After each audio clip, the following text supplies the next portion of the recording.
Bienvenidos a la segunda temporada del Psique Podcast. En este podcast hablamos sobre psicología, cultura, emociones, mente y salud mental. Bienvenidos.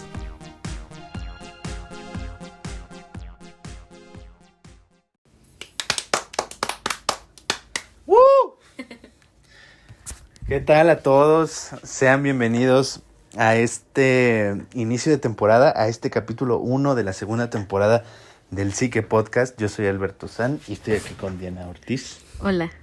Estamos pues aquí alistándonos, preparándonos para dar inicio a este episodio y queremos agradecerles todos los comentarios y que nos hayan esperado para sacar la nueva temporada. Tuvimos unos cuantos inconvenientes y no pudimos sacarla antes, pero aquí estamos al pie del cañón, estamos muy bien de salud y en todos los ámbitos. Entonces, siendo viernesito rico para escuchar el nuevo Psique Podcast, tenemos un tema muy interesante y hemos estado, digamos que documentándonos y viendo algunas cosas en diferentes medios para poderles traer bien aterrizado y desmenuzados los temas que vamos a ver. Y este primero trata de el asesino. Análisis de personalidad del asesino en serie del Estado Dorado. Así es. Entonces, pues bueno, a continuación Diana va a comenzar el Psique Podcast. Al final vamos a hacer algunos anuncios importantes y pues listo, quédense, bienvenidos.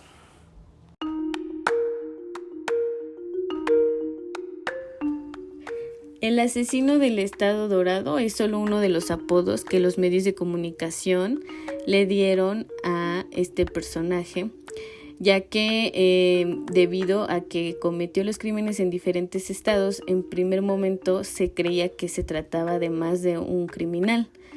Posteriormente dedujeron y concluyeron que se trataba de una sola persona que empezó a mudarse y a movilizarse sus crímenes cuando estos empezaban a ser investigados. Cometió una serie de asesinatos y violaciones, aproximadamente 50 violaciones en el norte de California a mediados de 1970 y asesinó aproximadamente a 13 personas en el sur de California entre 1976 y 1986.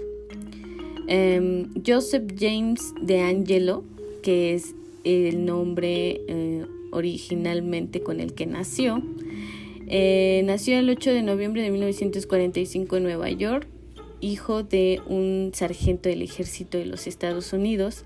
Tenía 2 hermanas y un hermano mayor.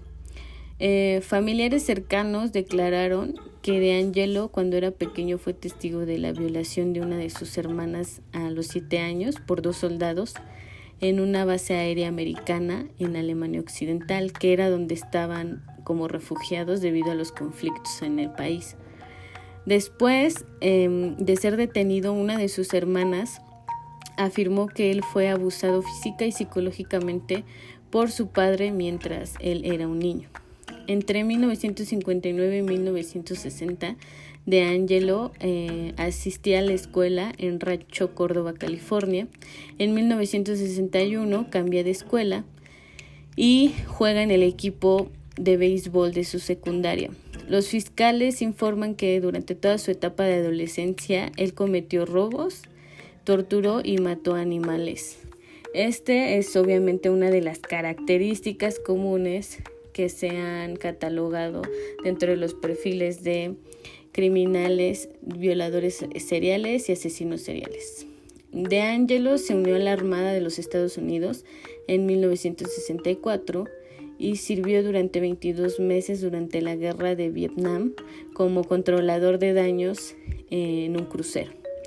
En 1968 él regresa y comienza de nuevo a estudiar. Termina la universidad en la Universidad Estatal de Sacramento en 1961, donde se licencia en Derecho Penal. En 1973 hasta 1976 fue oficial de policía de la unidad de robos.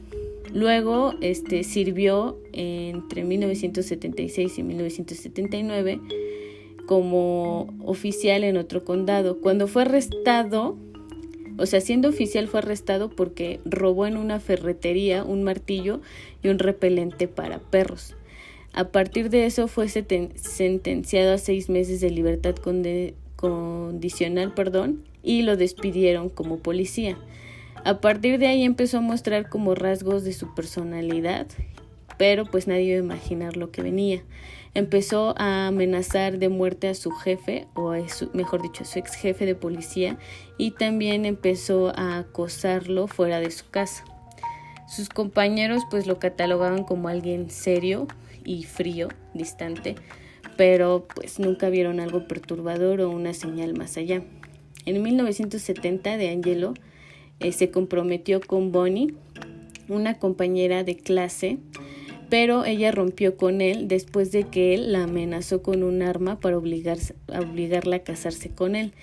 Esto no tuvo relevancia, no muchas personas lo supieron y por ende también no se pudo evitar a tiempo pues que él empezara a esparcir todo este tipo de comportamientos que empezó a presentar.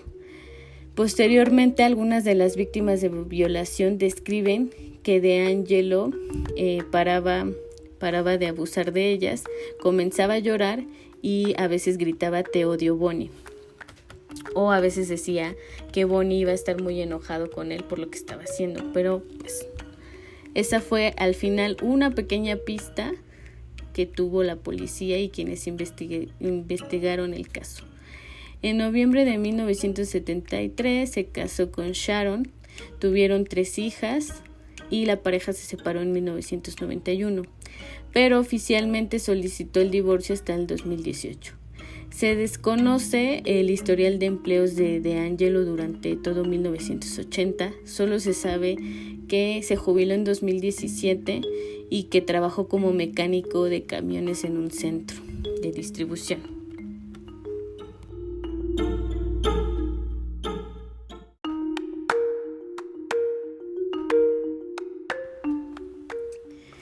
Bueno, después de causar un gran revuelo en todos estos estados de California, empezó la gente a temer, a resguardar sus hogares, toques de queda, etcétera, ya que no podían dar con el asesino. Y es así que después de mucho tiempo empiezan a relacionar los asesinos de varios condados, los asesinatos, de varios condados, y concluyen que es una sola persona y que siempre ha sido un solo asesino. Hubo mucho conflicto entre personas que estuvieron a cargo de las investigaciones. Hay quienes creían que sí era una persona, quienes creían que era más de una, quienes decían incluso que en el momento en el que se redujeron las violaciones y los asesinatos, el criminal ya había muerto o se había mudado, etc. Entonces hubo mucha negligencia en ese aspecto. Y en 2001 el FBI empieza y consigue un perfil genético del sospechoso a partir de evidencia que se recogió en una escena del crimen. Y en junio del 2016 el FBI divulga más información relacionada con los crímenes, incluidos nuevos bocetos compuestos por las víctimas, testimonios de investigadores, y también se lanzó una recompensa muy grande por quienes proporcionaran información que condujera a él. Lamentablemente, ante una recompensa, pues hubo muchas personas que daban falsas pistas y esto entorpeció más la investigación. Solo hubo una ocasión en la que pudo haber sido detenido, y esto fue cuando irrumpió en una casa precisamente para robar, violar y luego matar a las víctimas, cosa que no logró, ya que la chica que vivía en esta casa tenía un vecino que era policía. Él escuchó ruidos, empezó a revisar el patio, el garage, y fue cuando lo encontró. Entonces él corrió y cuando escuchó el primer impacto de bala, sintió que pues prácticamente ya lo habían atrapado. Se quitó el pasamontañas alzó las manos y fingió que se estaba rindiendo. Después, lentamente sacó un arma y le disparó al policía. La bala pasó muy cerca de su cara y así fue como distrajo al policía y pudo huir. Entonces esa fue la ocasión en la que más cerca estuvieron de atraparlo, pero lamentablemente no. Entonces, una vez que se divulga toda esta información, el ADN permaneció sin nombre durante 17 años más, ya que no estaba registrado en ninguna base de datos de los policías, y es así como un investigador decidió subirlo a una base de datos de perfiles genéticos. Este tipo de bases de datos en las que te ayudan a rastrear familiares muy lejanos, y también esta cuestión en la que analizan qué porcentaje genético tiene tu árbol genealógico, etc. Entonces comenzó a hallar familiares cercanos del sospechoso, y gracias a un primo de él que estaba buscando familiares en Estados Unidos y que ingresó sus datos a esta aplicación, es como dan con Joseph James DeAngelo Jr. con una muestra de ADN que básicamente fue sacada de la basura por un investigador en una escena del crimen. Entonces aquí es donde llega su arresto y su condena. El 25 de abril del 2018 la policía de Sacramento arrestó a Joseph en relación con los casos, y en agosto del 2020 DeAngelo fue condenado a 11 cadenas perpetuas por 50 violaciones y 3 asesinatos que confesó para de esta manera evitar la pena de muerte. DeAngelo declaró con voz muy débil y sobre una silla de ruedas en el jurado: he escuchado todos sus testimonios, cada uno de ellos, y lo siento mucho por todos los que he lastimado. Y así es como, digamos, al final se captura y se condena a este famoso asesino.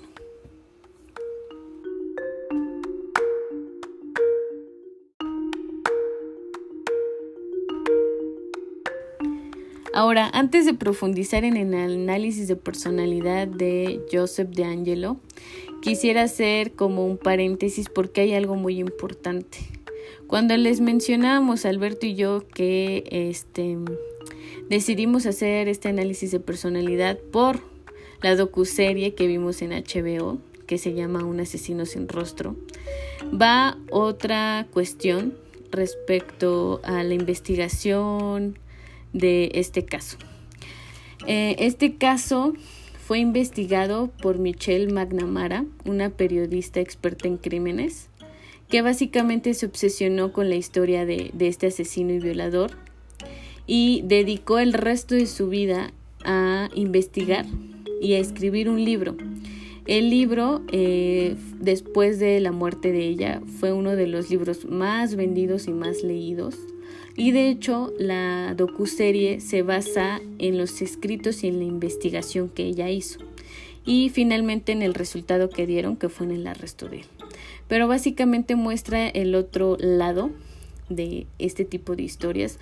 No solo está la historia del asesino y de lo que hizo y el por qué lo hizo o qué lo condujo a empezar a matar, a asesinar, etc., sino también está la historia de todos los familiares de las víctimas, incluso de las víctimas que sobrevivieron a los ataques y que básicamente tuvieron muchas secuelas por la agresión, por el trauma y por lo que ocurrió, pero que al final pudieron ver que lo capturaron y pues obtuvieron un tipo de justicia.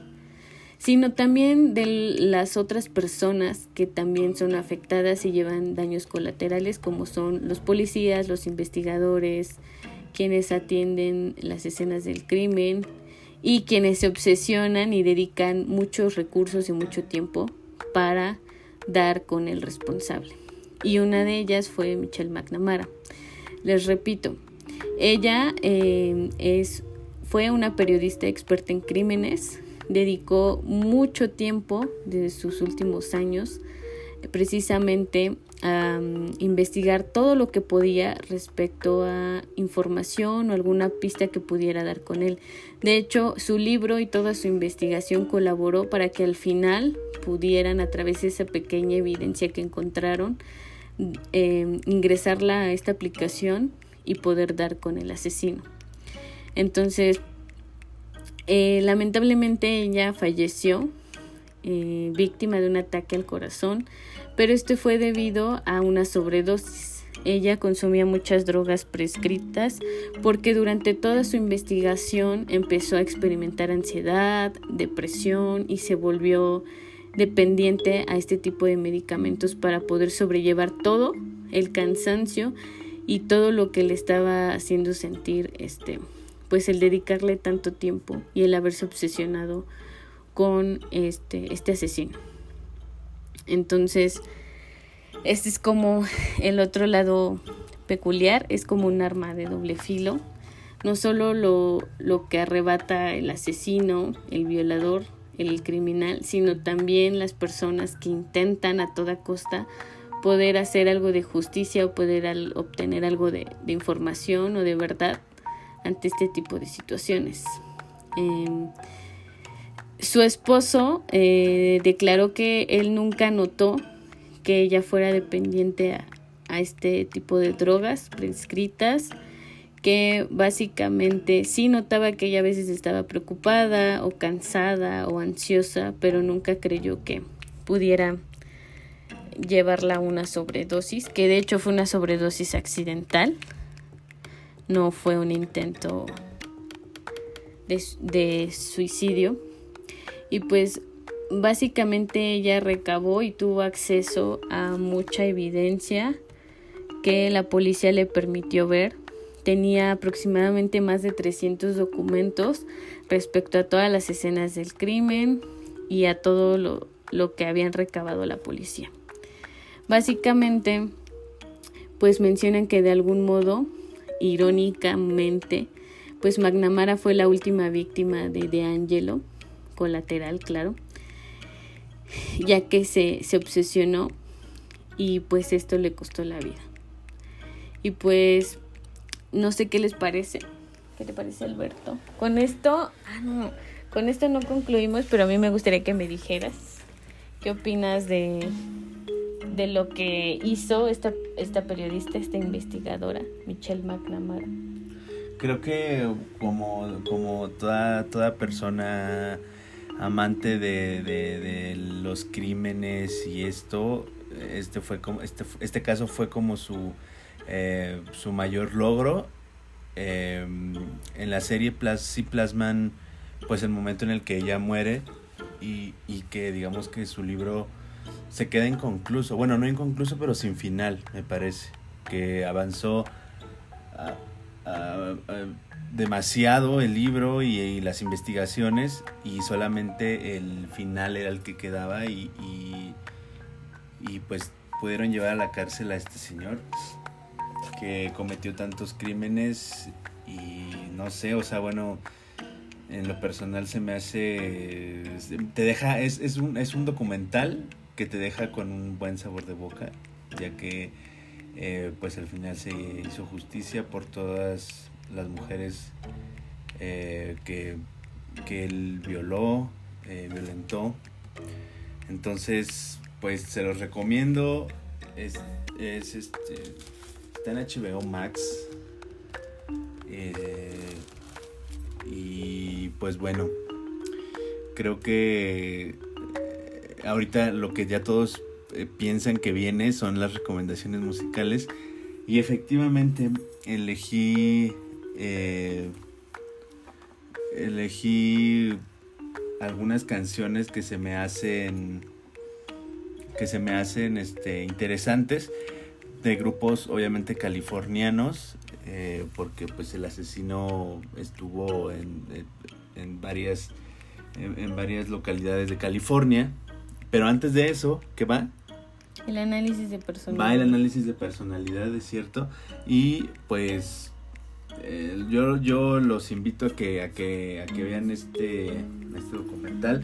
Además, su esposo es un actor y comediante. Es actor y comediante en Estados Unidos y también hace una participación ahí, pues digamos que viviendo muy de cerca el proceso de esta investigación, ya que aparte de ser su esposo, pues era padre de 2 hijas. ¿Tuvo 2 hijas? Una hija. Entonces también como que se mezcla esto de la vida personal de McNamara. Adelante con el análisis de personalidad.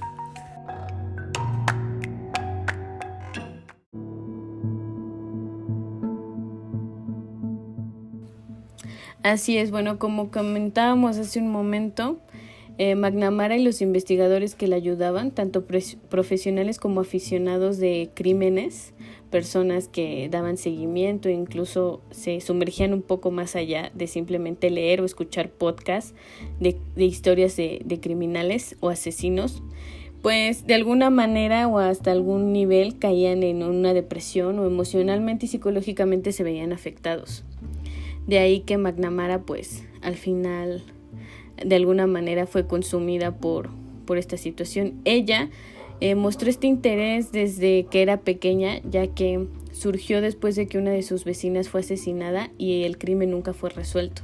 Entonces de alguna manera ella comenzó a ser un poco más consistente con esta cuestión, quería respuestas, quería investigar, quería justicia, etc.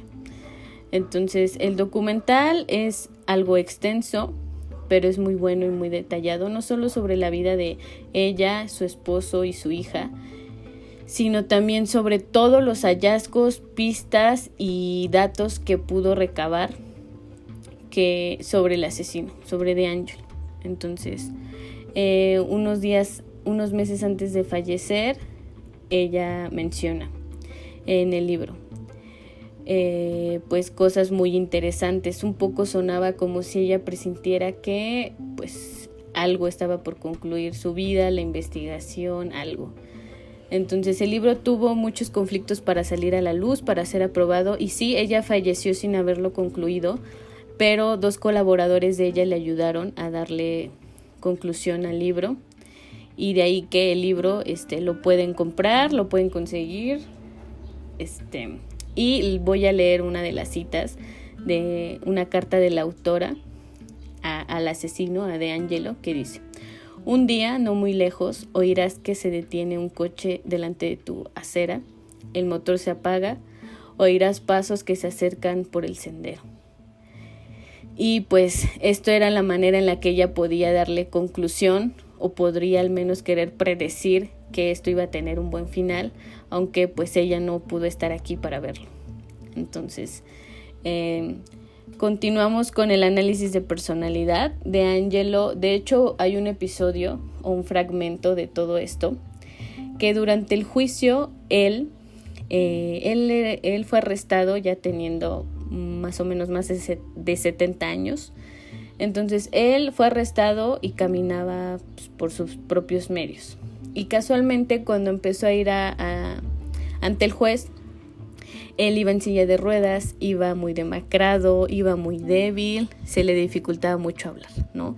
Entonces concluyeron los peritos, incluso quienes le hicieron exámenes psicológicos, que él optaba más por el papel de hacerse la víctima y tomar de su lado el hecho de que ella era una persona mayor, ¿no? Precisamente para causar lástima y que fueran más indulgentes con él. Esto no funcionó. Incluso él optó por un alter ego. ¿A qué me refiero? A que él sabía que dentro de su celda lo grababan, y también cuando estaba en público él empezaba a portarse extraño y empezaba a fingir que le hablaban, que escuchaba voces, que veía gente, que una voz lo obligó a cometer todos los crímenes que cometió, e incluso a que después de cometerlos, pues él ya básicamente no fue arrestado durante, les repito, más de 20 años, y él pues básicamente no hacer absolutamente nada, seguir con su vida, y sin importarle que incluso hasta cierto punto seguía la investigación latente. Entonces, de nuevo, el jurado no le creyó que él estuviera mentalmente inhabilitado y que había sido responsabilidad de algún trastorno o enfermedad mental como esquizofrenia, psicosis, etc. Sí es cierto que obviamente el análisis psicológico resultó que él no está sano, por así decirlo. Se concluyó que él estaba consciente de las consecuencias y de todos sus actos durante y después de los crímenes, que fue un asesino organizado que planificó con mucha antelación, con muchos detalles, y que gozaba mucho de hacer sentir miedo y sufrimiento a sus víctimas, ya sea que las matara o no las matara, pero le gustaba sentir el poder, le gustaba humillarlas, y también guardó muchos objetos de sus víctimas, como suelen hacerlo la mayoría de los asesinos, porque les hace sentir placer por cuestiones fetichistas, etc. Entonces es así que por estas cuestiones se concluyó que él siempre estuvo consciente de las consecuencias de sus actos y que lo hizo precisamente porque él obtenía algo a través de estos actos y no porque alguien lo estuviera obligando o orillando a hacerlo. Entonces por eso recibió la condena que recibió y básicamente pues no iba a tener indulgencia de ningún tipo.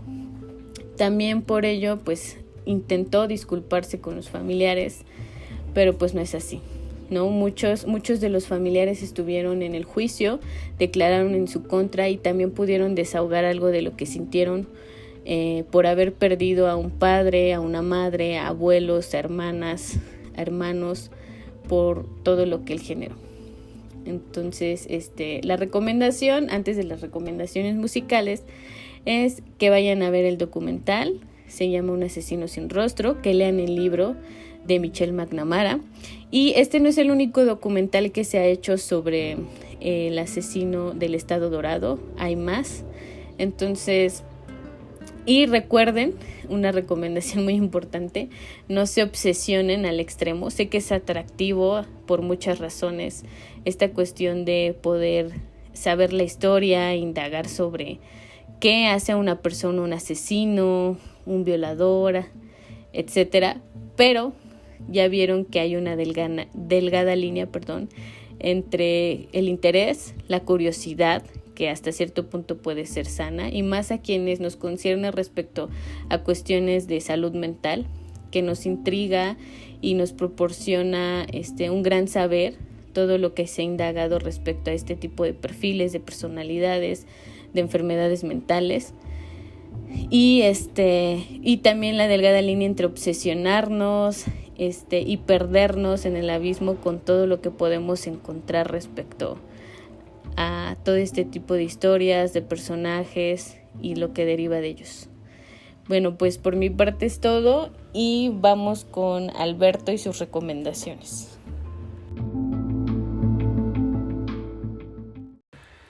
Bueno, la primera canción que les voy a recomendar para este estreno de temporada,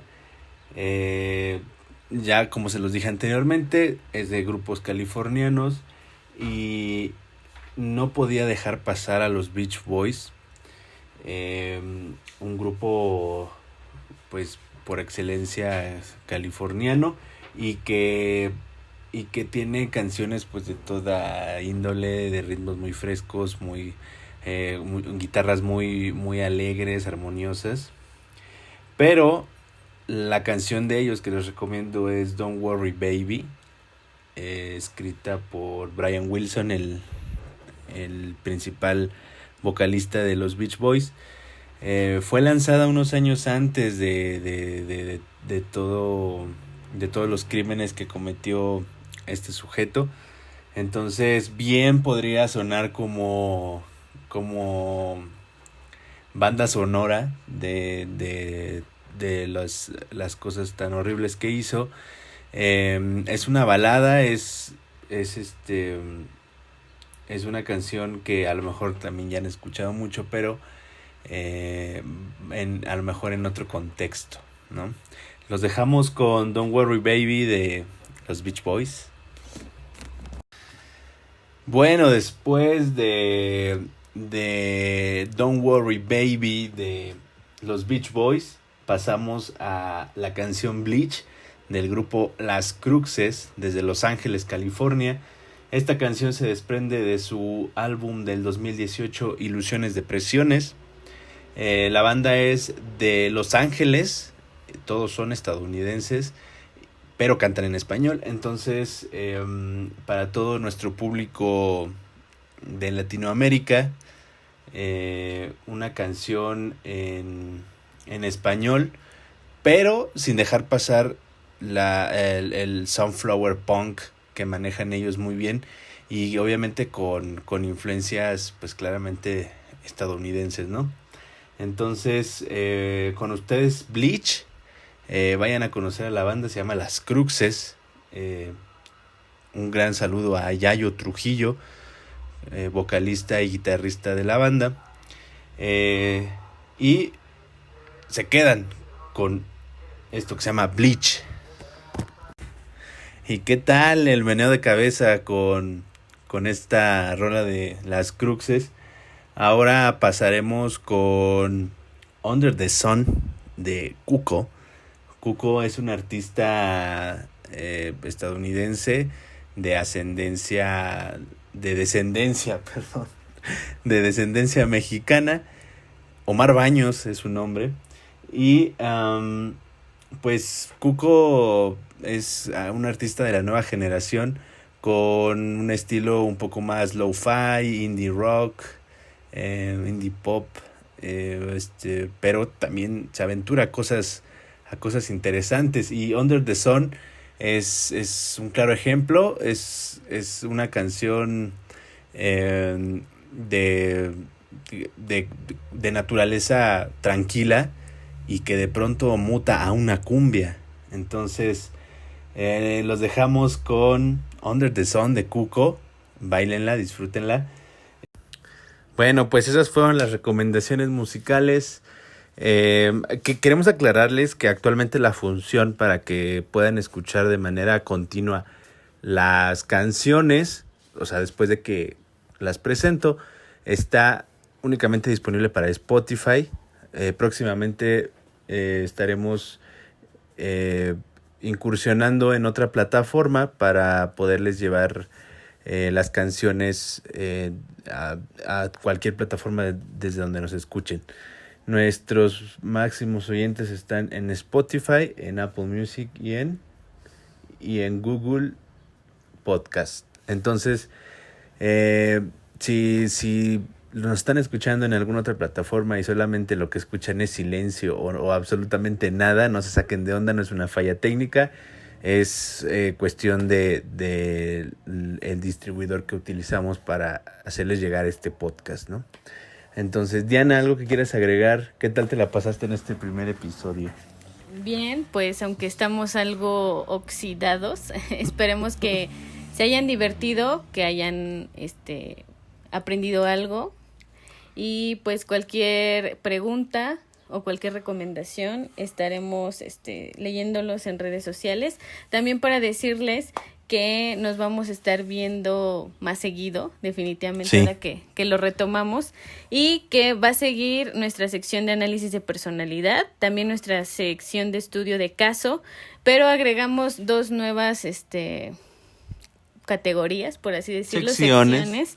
Una es psicología para todos, en la que vamos a estar hablando tal cual de temas meramente de psicología, no solo enfermedades, no solo casos, no solo historias, sino tal cual la información, pero de manera digerible para todo tipo de público. No solo nos van a entender los profesionales de la salud mental, sino también pues el público en general. El sentido es eso, psicoeducarnos, aprender y pues sí, eso. Y la última sección que vamos a agregar es una que hemos denominado Al Diván, que es básicamente donde ustedes van a estar más activos y van a poder participar más con nosotros. No solo van a estar escuchándonos hablar y hablar y hablar, sino que vamos a compartir historias que ustedes nos hayan contado, historias, anécdotas, preguntas. O sea, va a ser una cuestión más personal. Incluso podemos discutir, debatir de cualquier tipo de temas, pero con opiniones que ustedes nos van a mandar previamente y posteriormente, si vemos que esto está funcionando, les gusta, les atrae, les aporta, también vamos a intentar en algún punto que ustedes puedan agregarse de viva voz, no simplemente que nosotros seamos la voz de sus historias. Entonces, pues esperemos que les guste y gracias por escuchar. Sí, esta sección no sería como nada más echar chismes, sino pues como buscar una difusión y una opinión también, porque pues las historias en algunos casos van a coincidir, te vas a sentir identificada con estos casos y estaría excelente que sumáramos público de Psiquepedia al Psique Podcast. Y pues bueno, los dejamos, fue muy grato hacer este podcast de nuevo junto a Diana. Síganos en las redes sociales, estamos como @Psiquepedia en Instagram, en Facebook, también en Twitter, ya tenemos Twitter y TikTok también, que les vamos a estar haciendo contenido también próximamente para que nos sigan por allá. Es la única cuenta que se llama Psiquepedia. No estamos como Psiquepedia 1, Psiquepedia oficial, Psiquepedia original. Para nada, solamente @Psiquepedia, ahí nos pueden ir siguiendo. Estaría bueno tener un poquito de fans allá, antes de que empecemos a generar contenido para que nos apoyen con su like, a compartirlo y demás. Y pues bueno, esto fue todo. Muchas gracias y nos escuchamos en la próxima. Bye bye.